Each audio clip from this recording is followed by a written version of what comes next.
రాష్ట్రంలో పర్యాటక రంగం అభివృద్ధికి అన్ని చర్యలు చేపట్టామని ఆగస్టు 15లోగా అన్ని సేవలను ఆన్లైన్లో అందిస్తామని సీఎం చంద్రబాబు తెలిపారు. భవిష్యత్తు అంతా పర్యాటక రంగానిదే అని ఎప్పుడో చెప్పానని, టెంపుల్ టూరిజం మరింత అభివృద్ధి కావాలన్నారు. మన రాష్ట్రానికి అద్భుతమైన సముద్ర తీరం ఉందని, అనేక చోట్ల అందమైన అటవీ ప్రాంతం ఉందన్నారు. పాపికొండలు, కోనసీమ హార్సిలీ హిల్స్ ను మరింత అభివృద్ధి చేయాలన్నారు. మదనపల్లి దేశంలోనే గొప్ప వెల్నెస్ సెంటర్ గా మారాలని కోరుకుంటున్నానని చెప్పారు. రాష్ట్రంలో వెల్నెస్ సెంటర్లు ఏర్పాటు చేయాలని బాబా రామ్దేవ్ ను కోరారు. యోగా, మెడిటేషన్ గేమ్ చేంజర్ కానున్నాయన్నారు. విజయవాడలోని ఓ హోటల్లో నిర్వహించిన పర్యాటక కాంక్లేవ్లో యోగా గురువు రామ్దేవ్ బాబాతో కలిసి సీఎం చంద్రబాబు పాల్గొన్నారు. పర్యాటక క్యారవాన్లను ప్రారంభించి పరిశీలించారు. అనంతరం కాంక్లేవ్ను జ్యోతి ప్రజ్వలన చేసి ప్రారంభించారు. ఈ సందర్భంగా సీఎం చంద్రబాబు మాట్లాడుతూ ప్రతి రంగంలో సంపద సృష్టించాలనేదే తన లక్ష్యమన్నారు. పర్యాటక రంగానికి పారిశ్రామిక హోదా కల్పించిన ప్రభుత్వం తమదేనన్నారు. ప్రతి కుటుంబం నుంచి ఒక పారిశ్రామికవేత్త రావాలని, విదేశాల్లో ఉన్న భారతీయుల్లో 35% తెలుగు వాళ్లేనన్నారు. అక్కడ ఎక్కువ ఆదాయం పొందుతున్నది తెలుగు వాళ్లేనని చెప్పారు. దశాబ్దాల క్రితమే భారత్లో ఐటీ అభివృద్ధి గురించి బిల్గేట్స్తో చర్చించానని, తర్వాత ఆయన హైదరాబాద్లో ఐటీ కేంద్రం ఏర్పాటు చేశారన్నారు. దేశంలో 1991 తర్వాత పివి నరసింహారావు ఆర్థిక సంస్కరణలు తెచ్చారని, తర్వాత మన దేశంలో ఐటీ బాగా అభివృద్ధి చెందిందని తెలిపారు. దేశీయంగా తయారైన ప్రతి ఉత్పత్తిలో అంతర్జాతీయ స్థాయి ఉండాలన్నారు. సరైన సమయానికి సరైన వ్యక్తి మనకు ప్రధానిగా ఉన్నారన్నారు. మన దేశంలో బిలియనియర్లు బాగా పెరుగుతున్నారని, పేదవాళ్లను పైకి తెచ్చేందుకు అందరం కృషి చేయాలన్నారు. సరైన ప్రణాళికతో ముందుకు వెళ్తే ప్రజలే గొప్ప సంపదగా మారతారని చెప్పారు. టెక్నాలజీ వల్ల ఉద్యోగాలు పోతాయని యువత భయపడుతున్నారని, నైపుణ్యం పెంచుకొని స్మార్ట్ వర్క్ చేస్తే ఉద్యోగాలు ఎక్కడికి పోవని చంద్రబాబు తెలిపారు. Money is not the issue. I'm telling you, we can create wealth. If you create wealth, automatically government will get income and jobs. Then with this money I can spend again for poverty eradication, welfare programs. Even I am promoting one concept now, P4. You are all aware, India is very fortunate. 1991 economic reforms have come. Even for economic reforms, responsible person P.V. Narasimha Rao, Telugu man, has introduced economic reforms in this country. He has given a direction for the nation. That is how he has done. After that, technology advantage. For the last three decades, I am promoting technology. Now it has been matured. Now India is blessed with demographic dividend. Aging population other countries are facing, whereas India is having young, energetic population. These are all the advantages for India now. Now another 10 years time, very inspiring time. So at the same time, I have to mention here a right time, a right leader for the nation, that is Narendra Modi ji. We are proud of him. Very consistent and also very balanced, and also growth is going very, very stable economy. So everything is very positive, and also I am requesting all of you, time is very important. This is the occasion I want to tell you, everything we wanted to promote in a big way from today onwards. Long back, I gave a slogan. People are asking what is the importance of tourism. At that time we will talk about communism, socialism, capitalism, like that people used to talk. One word I told at the time, all isms are irrelevant. Future is only for tourism. It is going to survive forever. AP tourism కు brand ambassador కావడానికి తాను సిద్ధంగా ఉన్నానని ప్రముఖ యోగా గురువు బాబా రామ్దేవ్ చెప్పారు. AP ఇంత అందంగా ఉంటుందని చాలా తక్కువ మందికి మాత్రమే తెలుసునన్నారు. గుజరాత్, మహారాష్ట్రతో పాటు హిందీ మాట్లాడే రాష్ట్రాలకు వెళ్లి ఆంధ్రప్రదేశ్ గురించి వివరిస్తానని తెలిపారు. ప్రపంచం మొత్తానికి ఏపీ టూరిజంను పరిచయం చేస్తానన్నారు. ఏపీని వెల్నెస్లో ప్రపంచంలోనే గొప్పగా చేస్తానని హామీ ఇచ్చారు. హార్సిలీ హిల్స్, అరకులో వాతావరణం చాలా బాగుంటుందన్నారు. రాష్ట్రంలో అన్ని రకాల వాతావరణాలు ఉన్నాయని పేర్కొన్నారు. చంద్రబాబు నాయుడు లాంటి వ్యక్తి ఎగ్జిక్యూషన్ విషయంలో మరెవ్వరూ లేరన్నారు. విజయవాడలోని ఓ హోటల్లో నిర్వహించిన టూరిజం కాంక్లేవ్లో ప్రముఖ యోగా గురువు బాబా రామ్దేవ్ పాల్గొన్నారు. గంగానది పవిత్ర జలాన్ని ముఖ్యమంత్రి చంద్రబాబుకు అందజేశారు. అనంతరం ఆయన మాట్లాడుతూ అందరికీ ఆర్గానిక్ ఇమ్యూనిటీ ఫుడ్ను అన్ని హోటల్స్లో అందించడానికి తాము సిద్ధంగా ఉన్నామని స్పష్టం చేశారు. యోగా, ఆయుర్వేదం, న్యాచురోపతి సర్వీసులు ఉచితంగా అందిస్తామన్నారు. హార్సలీ హిల్స్ నుంచి అరకు, రాజమండ్రి, సూర్యలంక తదితర ప్రాంతాల్లో తాను పర్యటించానని తెలిపారు. ఈ సేవలకు ఆ ప్రదేశాలు సరిపోతాయని వివరించారు. అయితే తాను దేశ విదేశాల్లో పర్యటించానని, వీటన్నింటికంటే ఆంధ్రప్రదేశ్ రాష్ట్రం అత్యంత అందంగా ఉందన్నారు. గతంలో తాను ఆంధ్రప్రదేశ్ రాష్ట్రానికి వచ్చానని, కానీ ఈ దృష్టితో ఎప్పుడూ చూడలేదని చెప్పారు. ఏపీలో గోదావరి నది, సముద్రం ఉన్నాయని, అలాగే దిండిలో హౌస్ బోట్ సైతం ఉందని వివరించారు. ఏపీలో అన్నీ ఉన్నాయని, ఏపీ వెండింగ్ డెస్టినేషన్ అవుతుందని ఆయన ఆకాంక్షించారు. అందుకోసం ఏర్పాట్లు చేస్తామని స్పష్టం చేశారు. సనాతన ధర్మంలో వివాహం ఎలా చేసుకోవాలో ఇక్కడ ఏర్పాటు చేద్దామని బాబా రామ్దేవ్ పేర్కొన్నారు. దీంతో ప్రపంచంలోనే ఆంధ్రప్రదేశ్ వెండింగ్ డెస్టినేషన్ అవుతుందని ఆకాంక్షించారు. అందుకోసం తాను ఉచితంగా ప్రచారం నిర్వహిస్తానన్నారు. ఇలాంటి కొత్త ఐడియాలు అందరికీ రావాల్సి ఉందని పేర్కొన్నారు. తాను పతాంజలి కోసమే కాదని భారతదేశం కోసం సైతం పనిచేస్తానని వివరించారు. Organic, longevity and immunity food we will provide here in every hotel, in every wellness, everywhere. और इससे ये होटल टू होम, होटल में भी देंगे और जो ऑर्डर करेंगे उनके घर भी भेजेंगे. चंद्रबाबू नायडू जी चाहते हैं कि यहाँ ऑर्गेनिक एग्रीकल्चर को बढ़ावा मिले. तो उसकी मार्केटिंग, लोग मार्केटिंग करने के लिए बड़े मॉल्स बनाते हैं, बाकी चीजें करते हैं. तो जितने भी हमारे टूरिस्ट प्लेस होंगे, जितने हमारे, ये जो आंध्र प्रदेश, दुर्गेश जी पहले तो 7 दिन आप मेरे पास आइए, आपको मैं पूरा वेलनेस करके भेजूंगा. आपको आना है तो हर एक होटल में organic, longevity and immunity food, this is the requirement of all people. एक बोर्ड तो हम क्रिएट कर देंगे, एक बना देंगे. हमको शादी ब्याह नहीं करना, लेकिन दूसरों का करवाना है. ये वेडिंग बोट या वेडिंग क्रूज एक क्रिएट कर देंगे और उसमें सब लोग, उसके परिवार के लोग, उसके रिश्तेदार, थोड़ा बड़ा सा. इसके लिए हम लोग एडवाइजरी नहीं करेंगे, हम उसके लिए एक इन्वायरमेंट और पूरा एक प्रैक्टिस स्टैब्लिश कर देंगे कि ऐसी सनातन धर्म की शादी कैसे होनी चाहिए. हमारे मुसलमान भाइयों में तो शादी वो उनका मौलवी आदि कराया था, उसमें वैभव नहीं होता है. मुसलमानों की शादी में बस हो गया, ठीक है.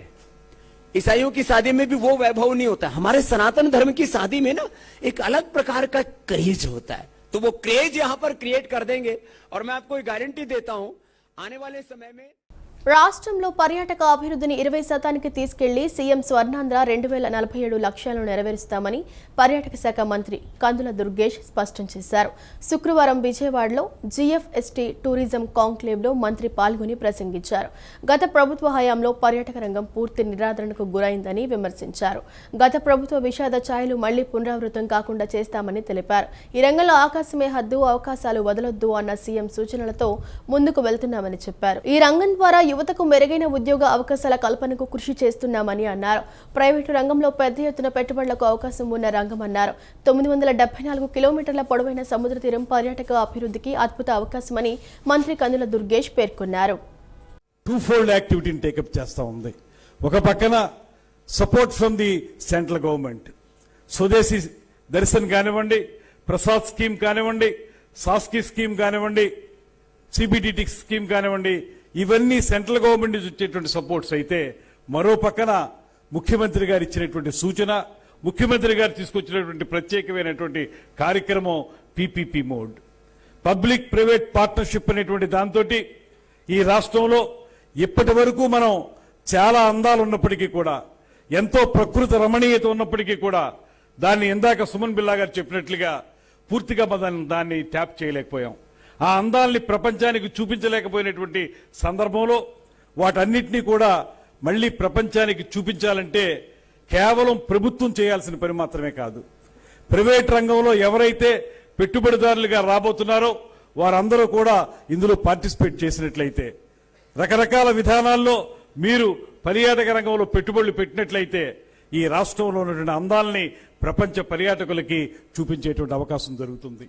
ఈ మధ్యకాలంలో గత వైసీపీ ప్రభుత్వం హయాంలో క్రీడాకారులకు అన్యాయం జరిగిందని నిజానిజాలు వెలుగుతీసేందుకు కమిటీ వేయడం జరుగుతోందని క్రీడల శాఖ మంత్రి రాంప్రసాద్ రెడ్డి తెలిపారు. రాజకీయాలకు అతీతంగా క్రీడల్లో ప్రతిభ కనపరిచిన వారినే శాప్లో డైరెక్టర్స్గా నియమించడం జరిగిందని పేర్కొన్నారు. నగరంలోని తుమ్మలపల్లి కళాక్షేత్రంలో శాప్ చైర్మన్ అలిమిని రవినాయుడు ఆధ్వర్యంలో జరిగిన శాప్ డైరెక్టర్ల ప్రమాణ స్వీకారోత్సవం ఘనంగా జరిగింది.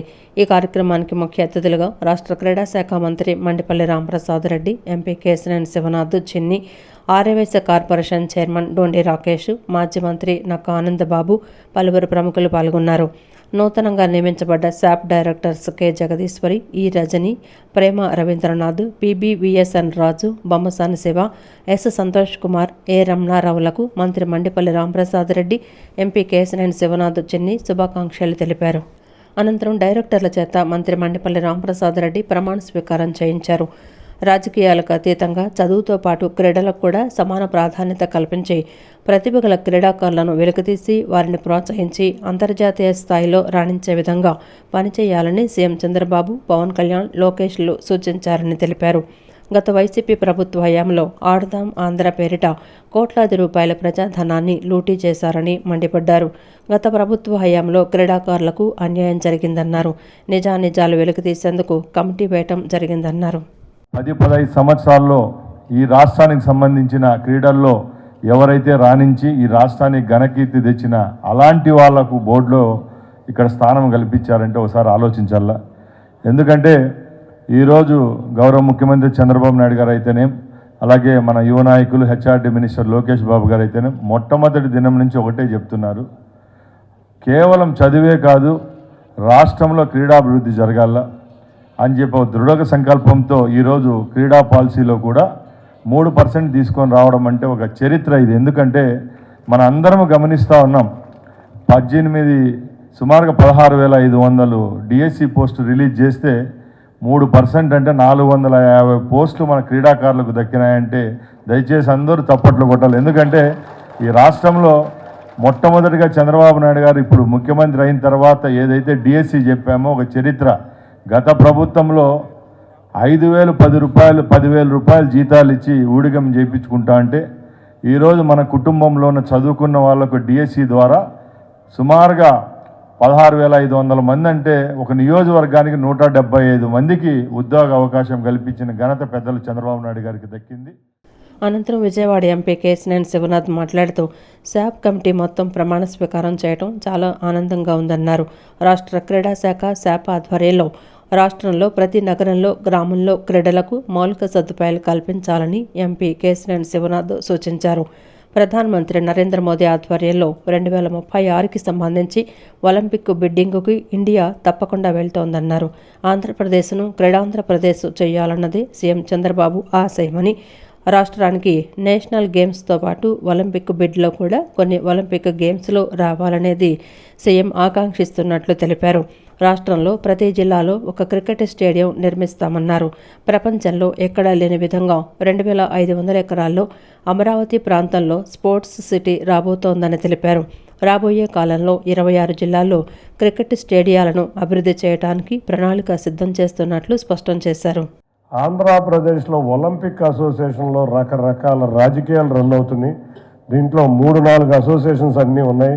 క్రీడల్లో ఆ స్ఫూర్తిని దెబ్బతీసి రాజకీయ స్ఫూర్తిని పెంచుతున్నారు. మీరు చూస్తే ఎప్పుడు కూడా గౌరవ ముఖ్యమంత్రి నారా చంద్రబాబు నాయుడు గారు క్రీడా అసోసియేషన్స్లో ఏ రోజు కూడా ఎవరిని కూడా ఉందంటారు. మేము అయ్యాము అంటే మేమందరం కూడా రకరకాలుగా ప్రైవేట్ వ్యక్తులుగా ఆ రోజు ఎంపీ కింద గెలిస్తే నేను ఒక్కనే అయ్యాను, కానీ మిగతా ఎక్కడా కూడా అందరినీ కూడా ప్రైవేట్ వ్యక్తులుగా అసోసియేషన్లోకి వచ్చిన వాళ్ళమే. స్పోర్ట్స్ పాలసీ కూడా మనం చూస్తే దేశంలో ఎక్కడా లేని బ్రహ్మాండమైన స్పోర్ట్స్ పాలసీ ఆ రోజు మంత్రి గారు, ముఖ్యమంత్రి గారి ఆధ్వర్యంలో దేశంలో కూడా చూస్తే మీరు ఎక్కడా కూడా లేదు. ఇటువంటి స్పోర్ట్స్ పాలసీ కూడా తీసుకొచ్చిన ప్రభుత్వం మన ప్రభుత్వం. కాబట్టి త్వరలో మంచి క్రీడా భవిష్యత్తు మన ఆంధ్రప్రదేశ్కు ఉండబోతుంది. తప్పకుండా వాళ్ళు ఎవరెవరైతే ప్రమాణ స్వీకారం చేస్తున్న డైరెక్టర్లందరికీ కూడా అభినందనలు. తప్పకుండా మీరు కష్టపడి పనిచేసి ఆంధ్రప్రదేశ్లో క్రీడలను అభివృద్ధి చేసి ముఖ్యంగా గ్రామీణ ప్రాంత క్రీడలను అభివృద్ధి చేయాలని మీ అందరికీ తెలియజేసుకుంటూ అనంతరం శాప్ చైర్మన్ రవినాయుడు మాట్లాడుతూ ముఖ్యమంత్రి చంద్రబాబు, పవన్ కళ్యాణ్, నారా లోకేష్ ఆశయాలకు అనుగుణంగా పనిచేసి కూటమి ప్రభుత్వానికి మంచి పేరు తీసుకొచ్చే విధంగా శాప్ నూతన కమిటీ పనిచేస్తోందన్నారు. ప్రతి నియోజకవర్గంలో క్రికెట్ స్టేడియాలను నిర్మించి ప్రతిభ గల క్రీడాకారులను ప్రోత్సాహం అందించాలని ఎంపీ కేశినేని శివనాథ్ను రవినాయుడు కోరారు. ఇప్పుడు లేదు, ఈ కోఆర్డినేషన్ గతంలో ఎక్కడా లేదు. మీరు చూసుంటారు, గతంలో ఏ విధంగా శాఖల్లో ఇబ్బంది పెట్టాలని గతంలో చూశారో ఆ పరిస్థితి మీరు చూశారు. ఇంతకుముందే మా మంత్రి గారు చెప్పారు, క్రీడాకారుల విషయంలో రాజీ పడే ప్రసక్తే లేదని చెప్పారు. దాని అనుగుణంగా కూడా ముందుకెళ్తున్నా. మీరే మీడియానే సాక్షి. గతంలో ఆడుదాం ఆంధ్ర పేరుతో దోచుకున్నారు. ఇప్పుడు ఈ రాష్ట్రాన్ని క్రీడా ఆంధ్రప్రదేశ్గా ముందుకు తీసుకెళ్లడంలో ఈ కూటమి ప్రభుత్వం పనిచేస్తుంది. తదనుగుణంగా కూడా కార్యాచరణ కూడా ముందుకు తీసుకెళ్తున్నాం. ఇప్పుడు దీనికి బాధ్యతాయుతంగా పనిచేయడానికి ఆంధ్రప్రదేశ్ కూటమి ప్రభుత్వం 8 మంది డైరెక్టర్లని, అదేవిధంగా ఎక్స్ ఆఫీషియో మెంబర్గా మా VCMD గారిని, చైర్మన్గా నన్ను నియమించడం జరిగింది. దానికి సంబంధించి ఈరోజు గౌరవ మంత్రి గారు వాళ్ళతో బాధ్యతలు స్వీకరించే కార్యక్రమం నిర్వహించాలని చెప్పి కోరుకుంటూ నగరంలో జగన్నాథ రథయాత్ర కన్నుల పండువగా జరిగింది. సుమారు 6 కిలోమీటర్లు సాగిన ఈ రథయాత్రలో వేలాది మంది భక్తులు, యువత, విద్యార్థులు పాల్గొన్నారు. జగన్నాథుడు, బలభద్రుడు, సుభద్రదేవి వేంచేసి ఉన్న రథం సితారా గ్రౌండ్స్ నుంచి ప్రధాన రహదారి మీదుగా సీతమ్మవారి పాదాలకు చేరుకుంది. జగన్నాథుడి రథచక్రాలను లాగేందుకు భక్తులు పోటీ పడ్డారు. రథం కొనసాగినంతసేపు నగర ప్రముఖులు మరియు భక్తులు చీపురులతో రోడ్లను తుడుస్తూ, పూలు జల్లుతూ భగవంతుని స్వాగతించారు. జగన్నాథ స్వామికి ప్రజలు అడుగడుగున నీరాజనాలు పలికారు.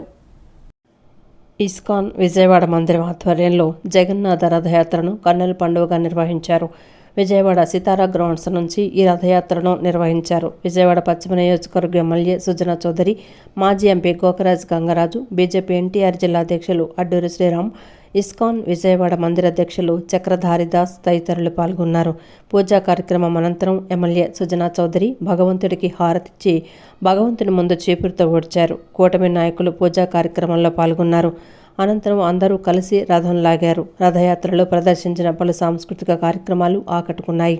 దేశ విదేశీ కళాకారులు నృత్యాలు చేస్తూ యాత్రలో పాల్గొన్నారు. ఈ సందర్భంగా సుజనా చౌదరి మాట్లాడుతూ, జగన్నాథుడిని పూజించుకుంటే ప్రజలు సుభిక్షంగా ఉంటారని, దేశం కూడా సురక్షితంగా ఉంటుందని గట్టి నమ్మకమని అన్నారు.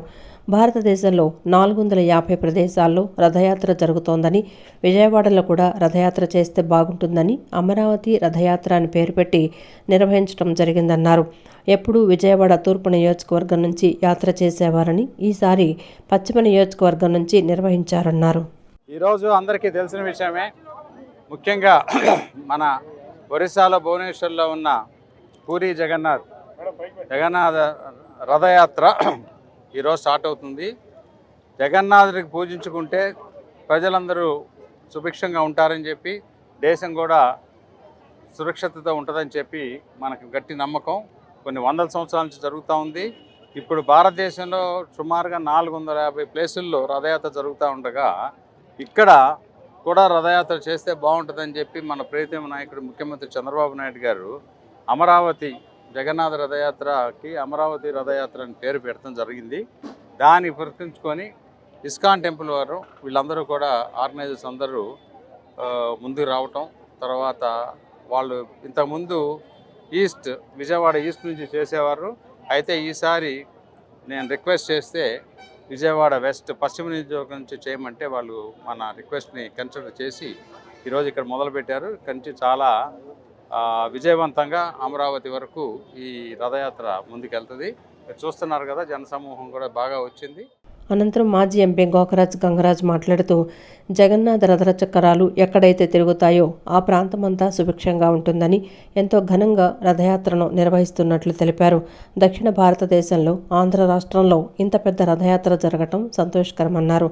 కొత్తగా ఏర్పడిన రాష్ట్రానికి అమరావతిని దృష్టిలో ఉంచుకొని రాష్ట్రం సుభిక్షంగా ఉండాలని రథయాత్ర చేస్తున్నామన్నారు. మన ఆంధ్ర రాష్ట్రమే సౌత్ ఇండియా మొత్తానికి మన ఆంధ్ర రాష్ట్రంలో జరగటం, ఇంత పెద్ద రథయాత్ర జరగటం చాలా సంతోషం. అందులో కొత్తగా ఏర్పడిన రాష్ట్రానికి అమరావతి దృష్టిలో పెట్టుకుని ఈ కార్యక్రమం ఇస్కాన్ విజయవాడ వారు ఇక్కడ విజయవాడలో చేయడానికి ముఖ్య కారణం ఏంటంటే ఆంధ్ర రాష్ట్రం సుభిక్షంగా ఉండాలనే ఉద్దేశంతో ఈ కార్యక్రమం చేపట్టారు. ఈ కార్యక్రమం అనేక లక్షల మంది పాల్గొంటున్నారు. లక్షల మందికి మరి ప్రసాద వితరణ ఏ ఇబ్బంది లేకుండా స్మూత్గా ఎవరిని ఇబ్బంది పెట్టే కార్యక్రమం కాదు, ఎంతో ప్రశాంతంగా ఈ కార్యక్రమం జరుగుతుంది. చాలా చాలా సంతోషం. ఈ కార్యక్రమం ఇచ్చేత అంటే మనకు తెలుసు వాతావరణ సూచనలు వర్షం వచ్చేటట్టు ప్రొద్దుట కూడా కొంచెం డౌట్గా ఉంది. కానీ మరి ఇటువంటి పుణ్య కార్యక్రమం వచ్చిందంటే భగవంతుడు కూడా మరి వానదేవుడు కూడా సహకరిస్తున్నాడంటే దాన్ని బట్టి మనం అర్థం చేసుకోవచ్చు. చాలా చాలా సంతోషం. ఈ కార్యక్రమం దిగ్విజయంగా. అనంతరం ఇస్కాన్ విజయవాడ మందిర అధ్యక్షులు చక్రధారి దాస్ మాట్లాడుతూ జగన్నాథ రథయాత్రను ఈసారి అమరావతి రథయాత్రగా నిర్వహిస్తున్నామని చెప్పారు.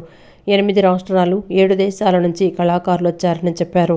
అందరూ కలిసికట్టుగా నృత్యాలు చేశారన్నారు. రథయాత్ర 6 కిలోమీటర్లు సాగి సీతమ్మ వారి పాదాల వద్ద ముగుస్తుందన్నారు. 3 రోజులు స్వామివారు గుండీచ మందిరంలో ఉంటారన్నారు.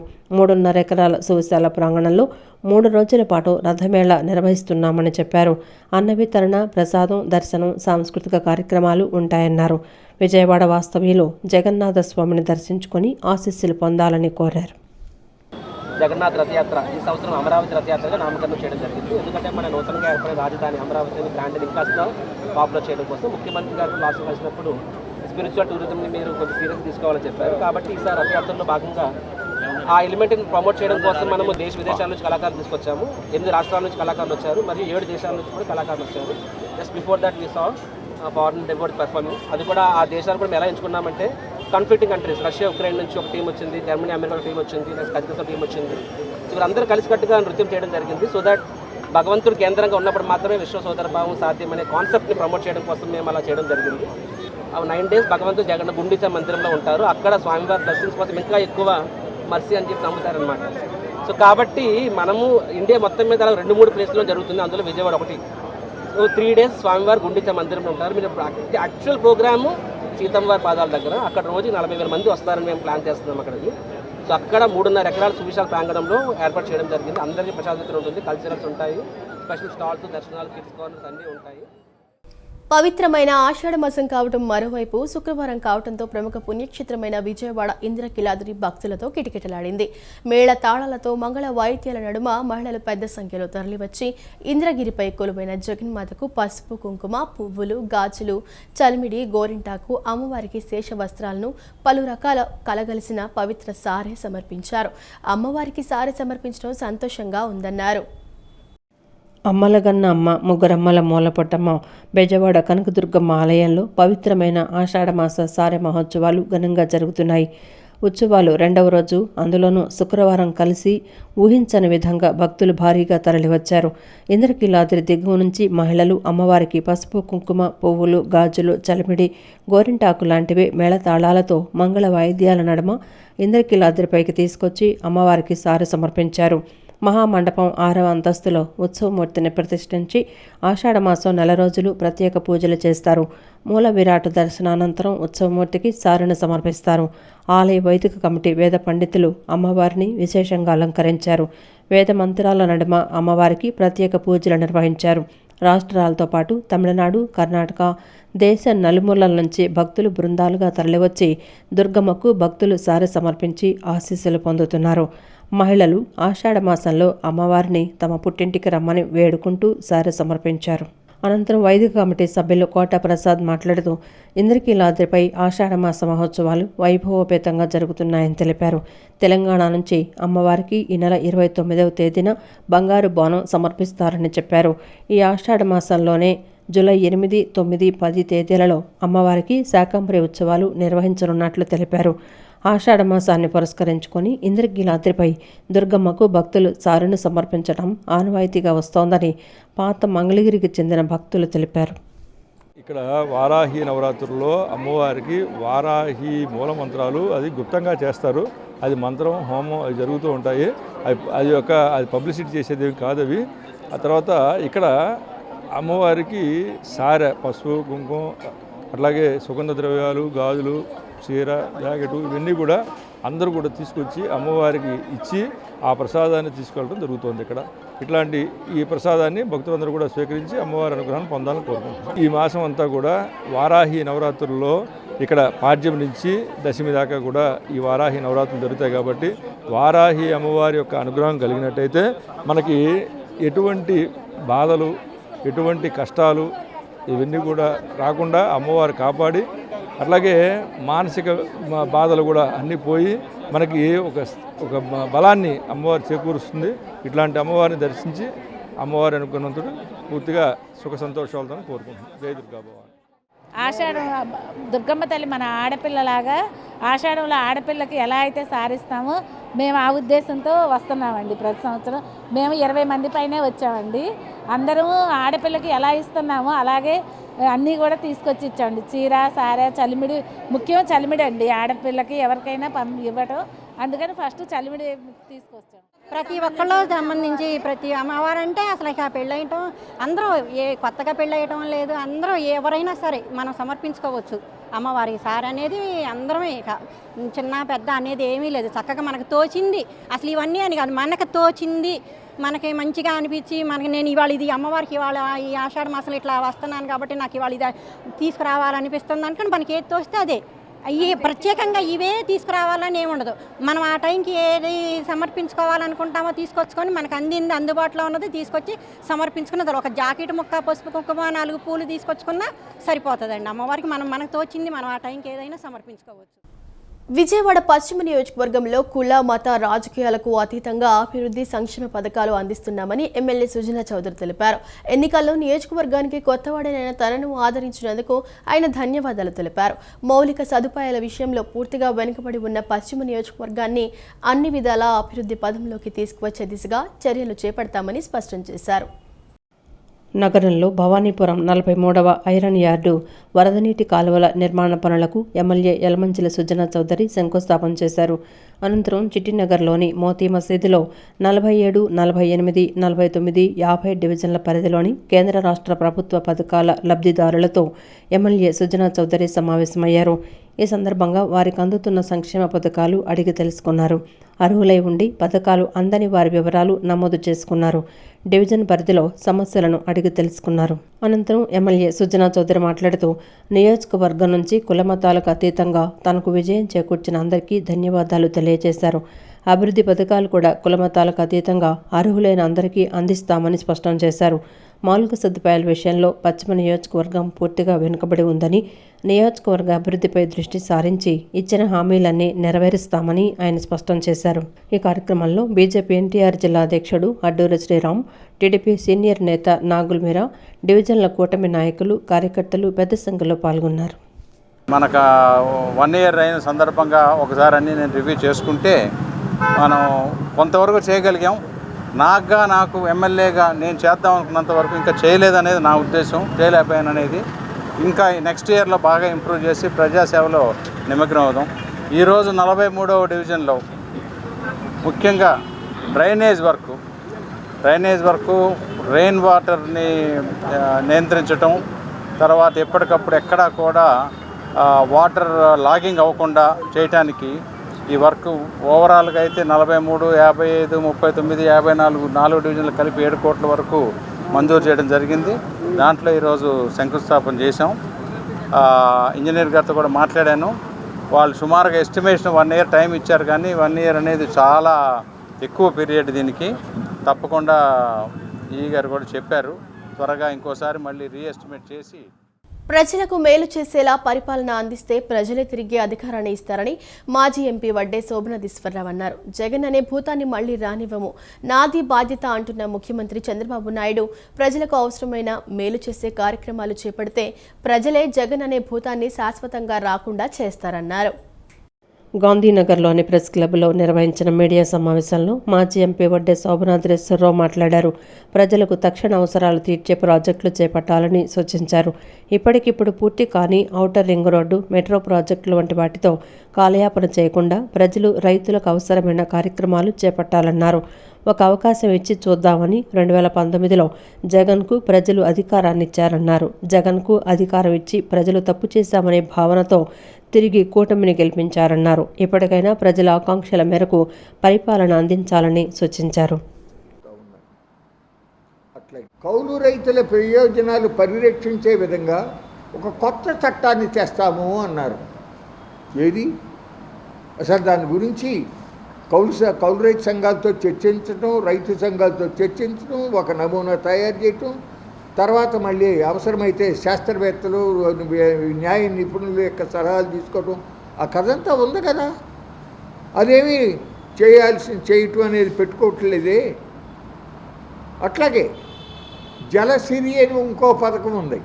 అంటే ఇవాళ ఖాళీగా పడావుగా పడి ఉన్నటువంటి భూముల్లో ఆ రైతులకి బోర్లు వేసి సాగునీటి సౌకర్యం కల్పించి ఇంకా ఎక్కువ పంటలు పండించుకుంటూ ఆ రైతులకు కూడా ఆదాయం పెరగాలి. అది ముఖ్యంగా పేదవాళ్ళు, చిన్న చిన్న రైతులు, మన వెనుకబడిన ప్రాంతాల్లో వాళ్ళకి ఉపయోగం. కానీ దాని మీద దృష్టి పెట్టి అది అమలు చేసేదానికి ముందుకెళ్ళాలి కదా. ఏదో గంభీరంగా ఒక ప్రకటన చేయటం, అదేమో మీడియాలో వెళ్ళిపోతుంది, ఇక అంతే, దాదాపు మర్చిపోవటమే. మళ్ళీ ఎప్పుడో గుర్తు చేస్తే తప్ప అది మళ్ళీ వెలుగులోకి రాదు. ఈ విధానాన్ని మార్చుకోండి చంద్రబాబు నాయుడు గారు.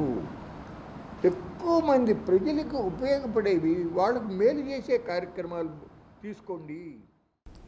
మన నిత్య జీవితంలో ఇంటర్నెట్తో ప్రోగ్రామ్స్ ఎలా చేయవచ్చో తెలిపేలా ఇంటర్నెట్ ఆఫ్ థింగ్స్ మీద విద్యార్థులతో ప్రాజెక్ట్ చేయించినట్లు శారదా ఎడ్యుకేషనల్ సొసైటీ కార్యదర్శి కుంద రామనారాయణ తెలిపారు. ఆర్టిఫిషియల్ ఇంటెలిజెన్స్ ప్రాముఖ్యత, ఉపయోగాలను తెలియజేసేందుకు బీఎస్సీ, బీకాం విద్యార్థులతో ప్రాజెక్ట్స్ చేయించామన్నారు. ఇంజనీరింగ్ కళాశాలలో ఇటువంటి ప్రాజెక్ట్స్ ఎక్కువగా చేస్తారని, డిగ్రీ విద్యార్థులతో ప్రాజెక్ట్స్ చేయించడం డిగ్రీ కళాశాలలో ప్రప్రథమంగా శారదా కళాశాలలోనే చేయించడం జరిగిందన్నారు. పిల్లల భవిష్యత్తుకు ఉపయోగపడే కార్యక్రమాలు చేయటంలో శారదా ఎడ్యుకేషనల్ సొసైటీ ఎప్పుడూ ముందుంటుందన్నారు.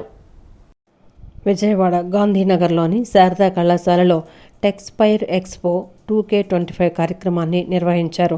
కళాశాలకు చెందిన బీఎస్సీ, బీకాం, డిగ్రీ ద్వితీయ సంవత్సరం విద్యార్థులు ఇంటర్నెట్ ఆఫ్ థింగ్స్ ద్వారా తయారు చేసిన పలు నమూనాలను విద్యార్థులు ప్రదర్శించారు. నిత్య జీవితంలో ఉపయోగపడే విధంగా పలు అంశాలను తీసుకొని విద్యార్థులు తయారు చేసిన పలు నమూనాలు ఆకట్టుకున్నాయి.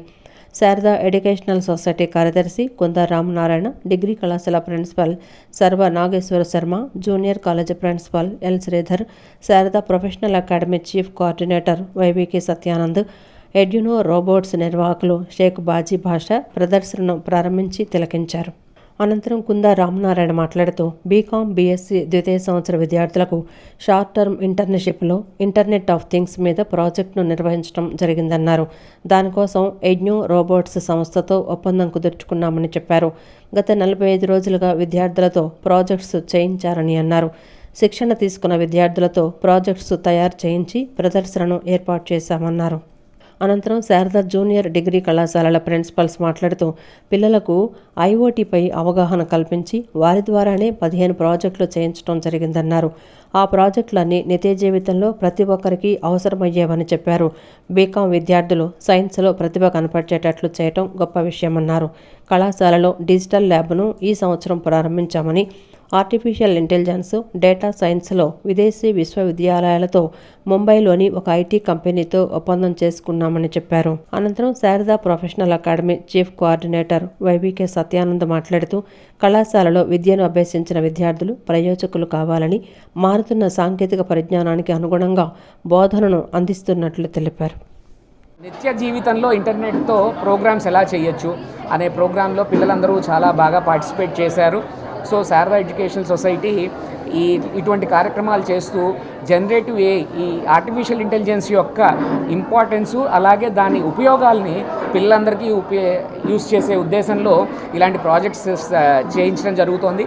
డిగ్రీ కళాశాలలో ప్రస్తుతం ఉన్న డిగ్రీ కళాశాలలో ఇటువంటి ప్రాజెక్ట్స్ చేయించడం ఇదే మొదటిసారి.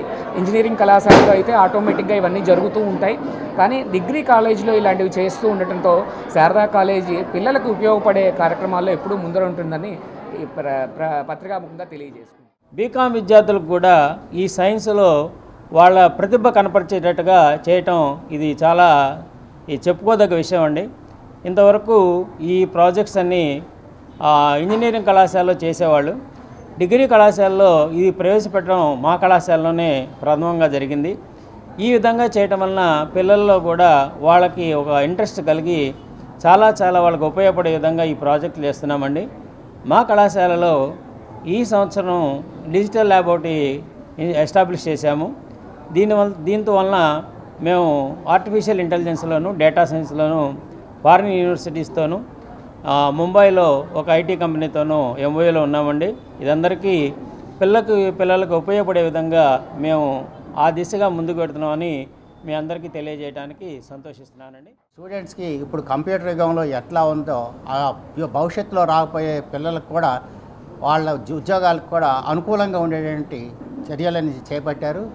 వాళ్ళ రోజు చూసినట్టయితే మనం కంప్యూటర్స్ బేసిక్ నాలెడ్జెస్, ఆ పైథాన్ యొక్క బేసిక్ నాలెడ్జెస్, ల్యాబ్ కూడా పెద్ద పెద్ద ల్యాబ్స్ తయారు చేసించారు. ఇప్పుడు కాలేజీలో ఇదివరకులాగా ఉట్టి ఆర్ట్స్కి ఒక సైన్స్కి ట్రెడిషనల్ పాఠాలు చెప్పుకుని పోవడమే కాకుండా స్టూడెంట్స్కి basic fundamentals in they future life, అంటే మనం అంటున్నారు కదా ఫ్యూచర్ లైఫ్లో అంతా ఏఐతో వస్తుందని చెప్పి ఈ ఆర్టిఫిషియల్ ఇంటెలిజెన్స్కి దానికి తగ్గట్టుగా పిల్లల్ని మౌల్డ్ చేయటం అనేది ఈ రామనారాయణ గారు చేస్తున్నట్టు గొప్ప పని ఇది. అందుకని మా కాలేజీకి ఇదివరకంటే ఇప్పుడు చాలా ఎక్కువ ఇన్నోవేషన్ క్యారెక్టర్స్ని చేసుకుంటూ వస్తున్నారు. ఉదయం నుంచి వచ్చేటువంటి థాట్ ఇది, మా పిల్లలకి ఏదో అందించాలి, బయటికి వెళ్ళిన తర్వాత వాళ్ళు పేరుగా కావాలనే ఉద్దేశంతో శారదా ఎడ్యుకేషన్ సొసైటీ ఆధ్వర్యంలో డిగ్రీ కాలేజీ జూనియర్ కాలేజీలో ఈ రకమైనటువంటి ఇది ప్రవేశపెడతాం. ఇది విజయవాడలోనే ఒక తలమానికంగా ఉంటుందని నా ఉద్దేశం. దీంతో పాటుగా నిన్న రీసెంట్గా మనం ప్రారంభించేటువంటి శారదా ప్రొఫెషనల్ అకాడమీ మా పిల్లలకి చదువుతో పాటుగా వాళ్ళు బయటికి వెళ్ళినప్పుడు ఒక మంచి పొజిషన్లో ఉన్నారనే ఉద్దేశంతో శారదా ప్రొఫెషనల్ అకాడమీ కూడా స్టార్ట్ చేసి బ్యాంక్ కోచింగ్కి, అలాగే ఎస్ఎస్సి, రైల్వేసు వీటన్నిటికీ కూడా తక్కువ ఫీజుతో వాళ్ళని బయటికి వెళ్ళిన తర్వాత మంచి ఉద్యోగాలు సంపాదించుకునే విధంగా చేయటం అనేది ఆయనకు వచ్చిన సంకల్పం. కాబట్టి ఈ రకంగా దాన్ని కూడా మీరు బయట వాళ్ళు మా కాలేజీ వాళ్ళు వినియోగించుకుని మంచి భవిష్యత్తులో మంచి ఉద్యోగాలు సంపాదిస్తారని ఆశిస్తున్నాను. కూటమి ప్రభుత్వం స్పందించి మున్సిపల్ కార్మికులను చర్చలకు పిలిచి వారి డిమాండ్లను నెరవేర్చాలని municipal corporation workers and employees union CITU నగర గౌరవ అధ్యక్షులు దోనిపూడి కాశీనాథ్ డిమాండ్ చేశారు. మంత్రి నారాయణ కార్మికుల సమస్యల పట్ల పక్షపాతంగా వ్యవహరిస్తున్నారని మండిపడ్డారు.